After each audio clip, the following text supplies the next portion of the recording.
This man is living on his paddleboard. That's why he has so much stuff on it. He seriously even sleeps on that paddleboard at sea. It turns out this guy, Brendan, is a bit of a local legend, and I have no doubt a future national hero. When he happened to paddle past our anchorage, we got to get an insight into what life is like living on a paddleboard. 10k on from Cape Wrath, and suddenly a boat came up behind me, and I was like, how the hell did I not hear a boat come behind me? And what I thought was a boat was killer whale. No way. And it literally just cruised up behind me. Anyway, more about this amazing man and his unbelievable stories later, because this week we have another absolute gem of an anchorage to share with you all, and once again it's totally free. As we continue our mission to find and explore the best anchorages around our coastline, to share with you all on Kudoa.com, in this episode we find ourselves in an absolute stunner of a location with beautiful water and lovely beaches, and unbelievably, it is yet another anchorage. We are once again the only boat at anchor.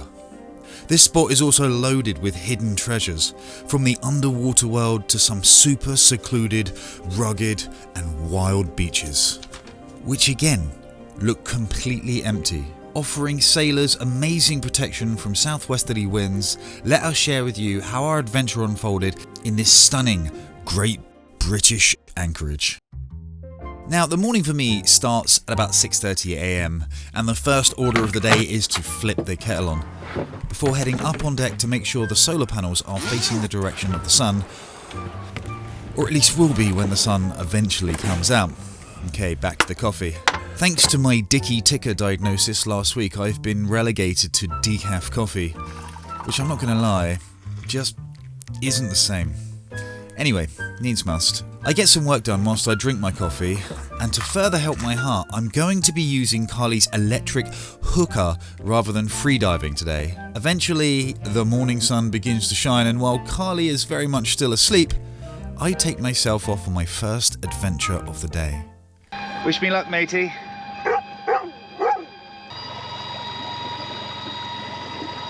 Deep down, Hank wants to come with, but I couldn't possibly go in the water and just leave him in the dinghy on his own. I don't know, I wouldn't feel right. So I was flying a drone earlier, the sun was rising, there were some really beautiful colours, and as I was looking down, I saw all these little areas that looked like they were littered with rocks, and this whole coastline, to be fair, looks like it has suffered from rockfalls. In fact, it has.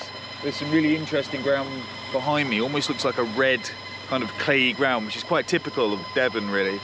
And there's all this debris scattered down the side of the house, and when I looked it up, it turns out that it's actually a mansion of a house by all accounts, that collapsed about 10 years ago, and it's quite a sad story actually. A couple of retired police officers saw the house at auction, and it was like over £1 million worth of house that was for sale for 150 grand, somewhere in that region, and they bought it without a survey thinking this was a steal. Look at that view. And then when they got to the house, they saw that it really wasn't fit for habitation, and then a short while after that, the whole thing just collapsed in a landslide into the sea. So, yeah, never good. Right, we're nearly there. Using this electric hooker system admittedly doesn't feel quite as zen as freediving, but it feels good to be in the water regardless. I managed to find a nice sized brown crab tucked up at the back of these boulders, but it looked like it'd be too tricky to get him out, so I moved on. With so much vegetation in the water, it seemed like it was going to take some serious hunting to uncover those lobster holes. One devilish looking velvet crab, and on the other side of this rock pile, our first lobster. Although this one was on the small side, so I left him where it was. I continued to search through the thick vegetation in about 5 meters of water at low tide, and it didn't take long to come across my second lobster. This one perched fairly far out of its hole, but again, too small to take. So the search continued over what felt like the top of a sea jungle, packed full of wildlife, and then I came across this incredibly rare sight, a lobster out of his hole in broad daylight. Lobsters are nocturnal hunters and usually spend all day hidden in hard to reach spots, and I try and stealthily get my hand behind him for the grab, but he sees me coming and bolts. In my experience, lobsters often make a dash for it in short bursts, swimming backwards, and then they walk for cover. I dropped the ball so many times while chasing this particular guy that I was very lucky I didn't lose sight of him altogether. But that is our first lobster of the day. Off to a good start, it's back on the hunt, and it doesn't take long to find another hiding under a rock. Using my tickle stick, I'm trying to tap the lobster's tail in order to try and get it to turn around and engage my hook so that I can try to grab its tail. But it bolts at warp speed and the chase is once again on. When I catch the lobster back up, I'm using this stick to try and block the entrance to new holes until I finally have him cornered.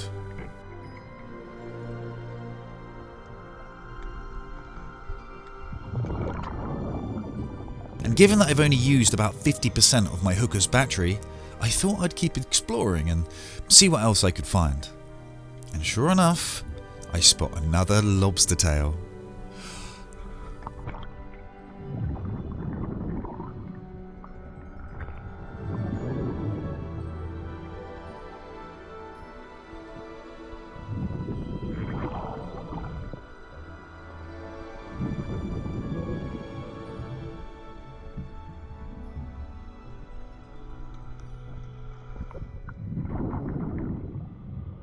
I've actually got 3 lobsters now in total, and so I only need 2. In fact, I'm pretty sure you can only take 2. So I'm gonna put one of them back. I'm gonna put the smallest one back and keep the other 2. So there you go. This one here is the smallest. Off you go. And that, madam, that's a much better size. So we've got 2 beautiful sized lobsters. Now all we need to do is find a suitable place, have a cook up. After an eventful start to the day, I headed back to the boat where Carly and Hank would be fully awake and ready to head to shore. Leaving the boat alone at anchor never fully stops feeling a little daunting, but it's a flat calm day during a neap tide with no other boats in the anchorage, so it's about as good as you could hope for. We decided to land the dinghy on Babbacombe Beach, just below the amazing pub and local hotspot, the Carry Arms. If you haven't been, you should. And the reason we landed here instead of its much closer sandy beach over at Oddicombe is because there are no dogs allowed on this beach during the summer months. Besides, this meant that we got to enjoy what turned out to be a real scenic route along the coastal path into town. We even passed a little waterfall. Everything looks and feels so idyllic here. It really is a remarkable place, plus you can easily keep an eye on the boat whilst you're walking. We decided that we actually wanted to head up into town to get something very special for later, which meant hiking up another steep staircase.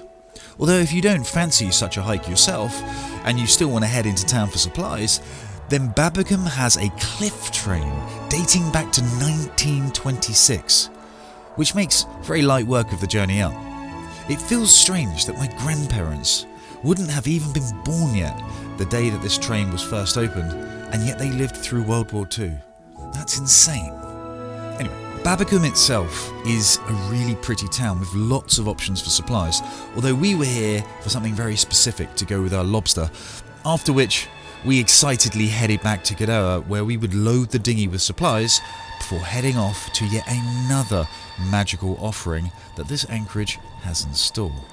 It's a perfect summer's evening on a weekend during the school holidays too, yet despite plenty of people being out to enjoy the coast, remarkably, this stunning little bay was completely empty. After dropping the anchor, it was time to find some firewood so that we could start the next challenge of the day. This was clearly a spot which others come and enjoy beach campfires, as evidenced by the stockpile of firewood. And whilst I got the fire going, Carly started preparing the salad for a lobster claw cocktail starter. I couldn't help but take a moment to try and truly absorb what a privilege it is to find ourselves here in what feels like another one of the cruising world's forgotten destinations. This rugged little bay, known as Crab Beach, feels virtually untouched by time. I imagine this is the kind of place that our ancestors would have found themselves in, cooking in much the same way, over an open fire, surrounded by nature. We add the lobster claws to the two we already had in the fridge and simply place them on the fire with fresh seawater to cook. While Carly finishes the lobster claw salad prep, I keep an eye on the claws themselves as they don't take long to cook. Next up, it's the reason that we went into town, a super rare treat of a T-bone steak, cooking in just a little butter. And whilst that cooks, it's time to shell those claws. Look at that. Oh my goodness. Look at that for a bit of claw meat.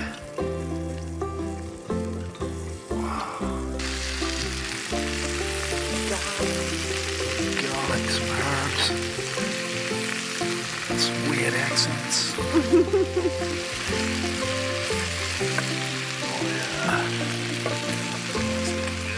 Now it's time to pull the perfect surf and turf together.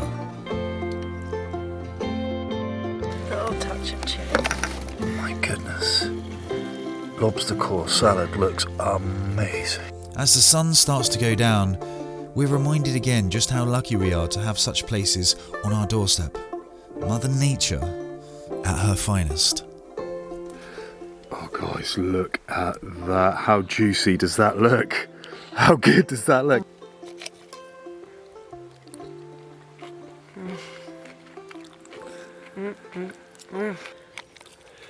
Hang on. Juicy garlic butter.